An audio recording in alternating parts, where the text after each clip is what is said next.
welcome back मोर अहम channel तो स्वागत जनाइছো मैं आज देखाम आपनाक एल्टो केटेन बहुत धुनिया कंडिशनर अपनी साइड हिरो दाम तो কৈ দিছো আগতিয়াকে আপনি নিৰখা কৰে দাম তো কৈ দিছো 280 লাগিব দাম তো হৈছে তাৰপিছত সৰু মৰু লিটল বাইট যাৰা কমাই দিব পাৰিম তাৰ বেছি কমাই দিব নাই চাই লওক আপুনি ভিডিঅ দেখাইছো গাড়ীখন কণ্ডিশ্যন ওকে ভাল আছে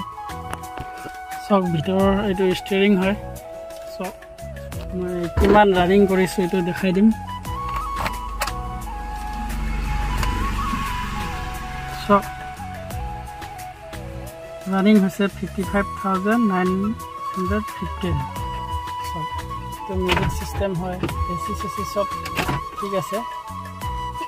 এইটো ভিতৰ হয় সব ভিতৰ কন্ডিশনবোৰ সব ঠিক ঠাক আছে সিটবোৰ সব সব